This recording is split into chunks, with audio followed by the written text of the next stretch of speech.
there, this is Cornelia Houghton from Dental Advocacy Group. For those of you who don't know us yet, Dental Advocacy Group is an organization that helps private dental practice increase their profitability by focusing on their insurance and their insurance participation. Today, I'm here with Ben Shaver of Venture Practices. His organization focuses on leadership, team behavior, and brand development. In fact, Ben has helped us work on our brand, and we appreciate it, Ben. You guys have been easy to work with. So, oh, good. Love to hear that. You're the only ones that truly take the team approach, and it works. You know, like all the voices are heard. It doesn't take too long. So yeah, I appreciate that for sure. Well, we appreciate all the help you've given us. And welcome to Dental Zen. Thank you. Are we getting our wine glasses out if it's Dental Zen? Yeah, absolutely. Absolutely. It is the afternoon for us. I don't know if everybody's watching this, but next time that's what we'll do. Okay. All right. So, Ben, tell us a little bit about the focus of your consulting practice. Yeah, real quick.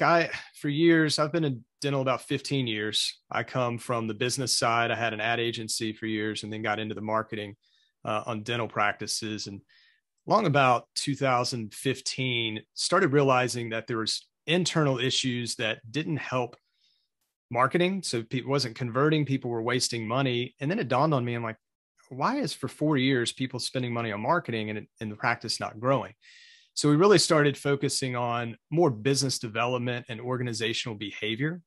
And that got into the leadership, team culture, and branding. And people are always like, branding, how does that tie into that? I'm like, well, if leadership creates a vision, that vision helps create the culture for the team, that culture drives the behaviors of the team. And then that culture ends up being the brand. So the ultimate goal when we work with clients, we work with a lot of multi-location practices, things like that, is that they're very connected in the community, but they have extremely high retention rates with both staff and their patients. But we also work in acquisition of staff and acquisition of patients as well. Well, and we appreciate all the work you've done with our team on culture and leadership. It's absolutely been beneficial. Great, yeah. But when you look across the market and you work with small offices and large offices, multi-location offices, what trends are you seeing today? Yeah, it's kind of different now. I think this was happening long before COVID, but as we're kind of coming out of COVID, people are looking at themselves. I think they're getting a little bit more self-aware. They're thinking more about leadership, but they're also, in dental, it's very strange.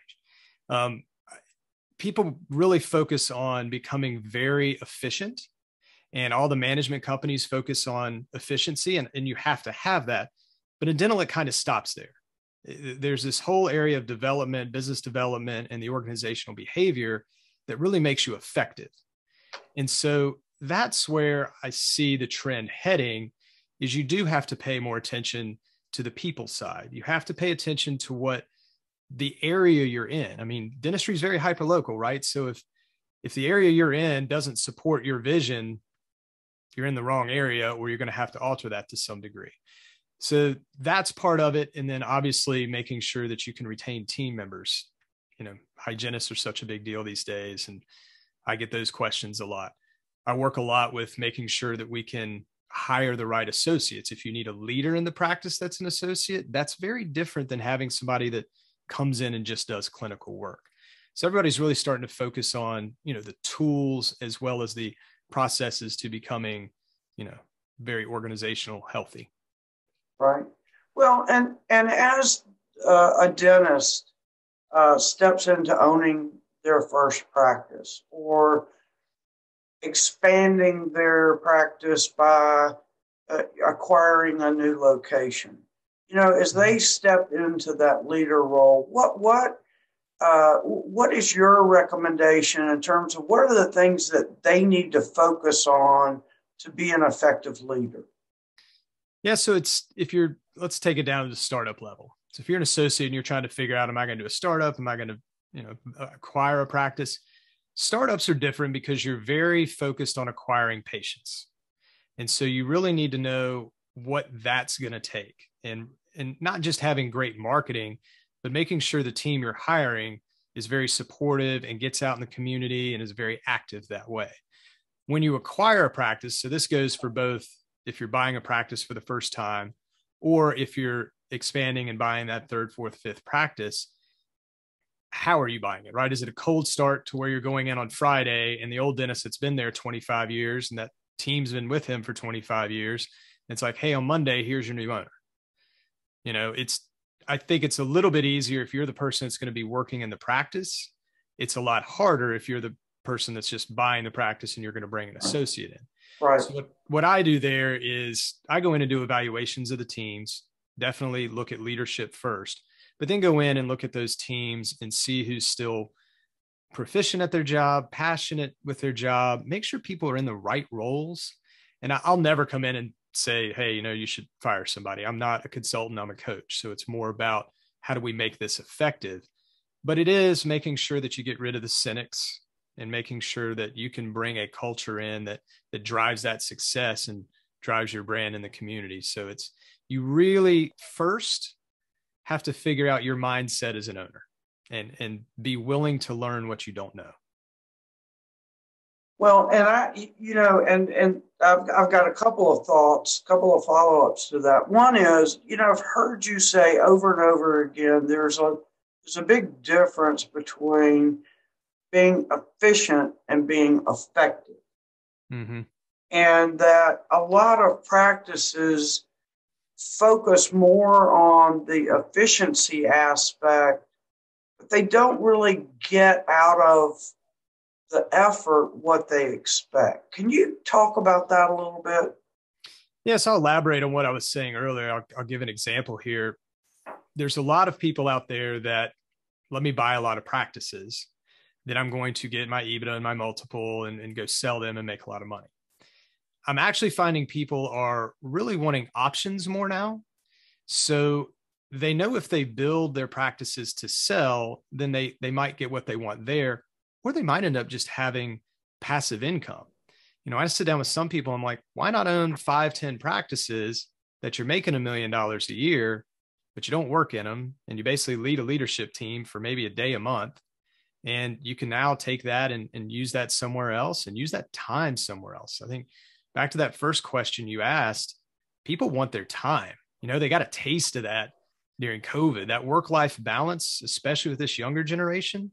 They really, really appreciate that. And so to be effective, you have to look at what every employee values, because not all of them value money. Some just need a pat on the back. Some need, that work-life balance. They want more time at home. People ask me about like I was saying with the hygienist, like, how do I solve this? Like a lot of the hygienists I talk to, it's a childcare issue to some degree. And they need flexibility in their schedule because their kids' school are still messed up and they don't know when that's going to be normal. So it's really finding what people value. That'll make you effective. And the same with your patients, knowing what they value, that increases that even further.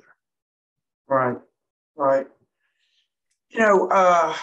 We run into a number of how I would characterize as a small DSO, a dentist that has that vision you just described of acquiring a number of practices, and whether they're putting it together because they have the desire to actually manage that, or whether they're putting it together to sell it. There are many things that these folks need to understand to be successful with multiple locations. It's not simply a matter of doubling your income because you've got multiple locations. How do you help these dentists that want to own multiple locations? How do you help them position themselves to be successful? So that's actually a really good question, because I look at most people, when they get to me, there's a little bit of pain there. They've probably bought that second, third, fourth practice, but they're still working a full schedule, right? They're still working 4 days a week. They haven't transitioned from being a dental owner to a business owner. So that's what I'm passionate about. I love when I see that happen, and now they can actually spend the time on it. And to answer the last part of the question you asked there, it's really helping them get a leadership team in place so that they don't have to be everywhere at once. We just helped a client that had an operations manager, quote unquote, but what they really needed was they needed a financial controller, that's handling insurance, handling all the financial side. They needed an operations manager that was in charge of the office managers. And then for her, based on, we do a lot of the DISC and value assessments, those behavioral assessments, she left a lot of ambiguity out on the table, but she had a lot of great qualities that people just didn't know about. So we got a director of development that provided all the resources for all the practices. Because people nowadays, every employee you have wants to control their own success. And so if you don't value what their journey is and where they're headed, they'll eventually either become a not so great employee or they'll go somewhere else. But it's so easy to figure out what it is they value and give that to them. But we've still got this management mentality of, I'm paying you money, do what I say. And that's definitely going the other direction at this point. Well, that's a lesson for all businesses, isn't it? Not just dental practices. Yeah, and that's a big part of what we do is those behavioral assessments, right? So, I can tell somebody this associate's going to leave you in a year, or this one's going to be loyal and stay. We have the ability to kind of know that and feel through that. So there's a lot of just great tools and people that can help you on that. Well, that's awesome. That's awesome. So, Ben, if somebody wanted to get in touch with you and have you help them on their journey, what would be the best way to be in touch with you? Yes, I would suggest going to Venture Practices. There's a link there that you say talk to a coach. I would show up there as well. Or you can there is an assessment there. If you want to, request one of those, we could certainly get you hooked up. It's very interesting, that tool. Takes you maybe 20 minutes to do the assessment. It's an hour debrief, but if you start with self-awareness and you get that nailed, everything else becomes a lot easier. And so that's why we always sort of start there with clients, but that's the easiest way to do it. Awesome. Ben, thank you for being with us today. Absolutely. Thank you, Cornelia.